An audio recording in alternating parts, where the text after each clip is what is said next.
Well, good morning. Granny Gear here. I'm going to sit on this rock at about 12,500 feet and tell you a little bit about what I'm riding this morning. You can see behind me we've got the Stumpjumper S Works full carbon fact frame for 2011. This is a racy bike. It's freakishly light when you pick this up, and this one doesn't even have the carbon rims. Some did, some didn't. The one I pulled in the lottery didn't have the carbon rims on it. Still, when you pick it up, it's hard to believe that a mountain bike, I mean, it feels like, I think my road bike weighs more than this, but if I ever actually ride my road bike, but that's beside the point. But anyway, it's tremendously light. And it's as stiff as it is light. You know, it pedals really nice. Now I'm going to be going down the trail here in a little bit. We'll talk a little bit more at the bottom, because what I want to find out is, yeah, I know it's a race bike, okay, but this is going to be a pretty rough trail. And would you buy this as a trail bike? Well, no, probably not. But if you're going to race it, you're going to race it on trails like this. And so the question is, will I survive? Will it beat me up? Is it going to be so quick handling that I scare myself? I don't know. We're going to find out. I'll catch you a little bit later down the trail, and we'll see what a few miles of single track leaves, the impression it leaves on me. All right, we'll see you then. Fact: functional advanced composite technology. Well, that's what this frame's got going for it on the Specialized S Works 2011 carbon, and had a few miles of trail on it now coming down the mountain, and it's been quite interesting.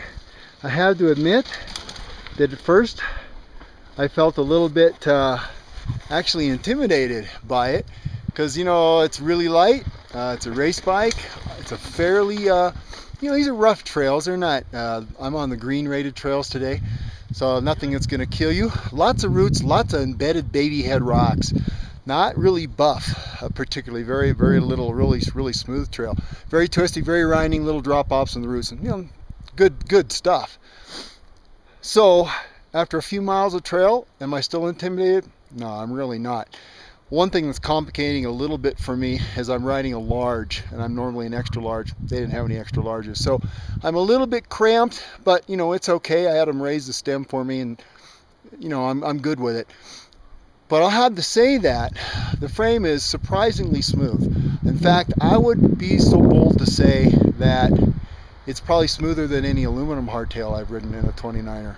And it's certainly stiff. When you stand up or just sit down and pedal up these little rises in the trail, it absolutely just accelerates. I mean, every bike should feel like that, and doesn't, but, you know, there's a cost for that, and you're going to pay a little bit for this S Works. And, you know, what you're going to expect for that money is a lot of performance. And, you know, unless I change my mind by the time I hit the bottom of the mountain, I think you're going to get it. But, you know, obviously people are going to buy this bike for a high-end bike, and a lot of people are going to want to race it, you know, duh.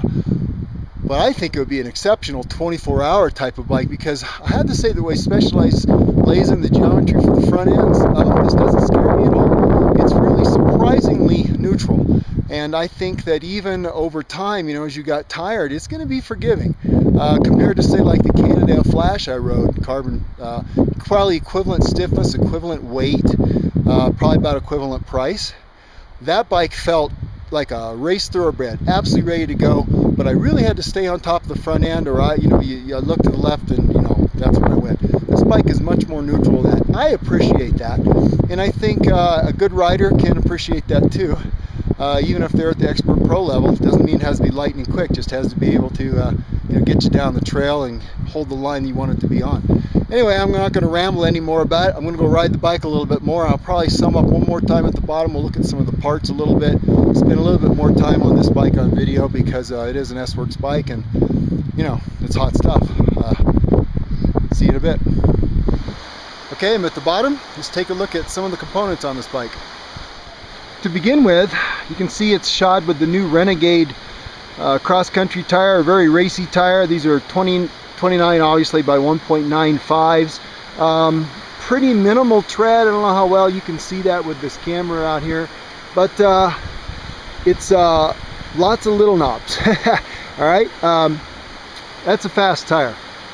Was it made for a ski lift run down a mountain? No, it certainly wasn't. But I'll have to say that, except for the fact that I did get a little bit of skitteriness in it as far as breaking into a switchback. It would tend to skip up and hop a little bit, but it was always controllable. It never went away on me and totally scared me. And they're a fast tire. The front end stayed hooked up, and you know, really, when you think about it, comparing the ride of this bike, these are, I usually don't run a 1.9. I'm usually a 2 or 2.2, even on especially on a hardtail. So when you think about it, this bike is really even smoother maybe than you might think, because I'm running a fairly small racy tire on the rear. I bet with a 2.0 to a 2.2, a light fast 2.2 like a Racing Ralph, or something like the Rocket Rons I just finished testing, a little bigger tire, this would be one smooth fast bike. Anyway, let's see what else it's got on it. So XX, no surprise here that you'd see the top of the line SRAM on it. 2x10 as always is just stellar. I've got several months of riding on 2x10 XX, and it's just great stuff. Expensive, but truly great. Carbon crank on this with specialized version of the BB30 bottom bracket.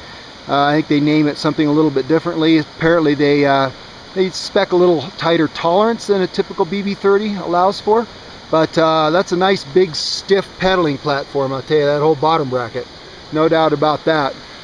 Already talked about the fact frame. Reba with the brain shock in it. Got the Roval wheels. These wheels are not carbon, these are aluminum. If nothing else, I can tell because the rear wheel on one side's got a big old dent in it, and that doesn't happen with carbon. So I'll tell you, this is probably not a bike that I would typically want to own, only from the standpoint of I don't have much use for a racing hardtail like this. I'm pretty much a cross-country trail endurance guy, and this really isn't what I would typically ride, but I can sure appreciate it. And I think would I like maybe a Stumpjumper or a carbon in the expert level, something with a little bigger tire, maybe a little bit more weight for components? Yeah, I probably would like that. I could probably find a reason to ride that. So if you're looking for a high-end race bike for next year and a 29er hardtail, and you got the shekels for an S Works level bike, well, you got to take a look at this, because it would be a shame to not give it a shot. All right, probably about done for this riding up here. I don't think I've got too many more bikes I can ride. I'm going to go back and collect some facts and details, sit in on some of the seminars, get some of the information I haven't got yet, and maybe have lunch, and sit and enjoy all of this. Because I'll tell you what, it doesn't look like this where I come back. When I go home, it ain't going to look like this.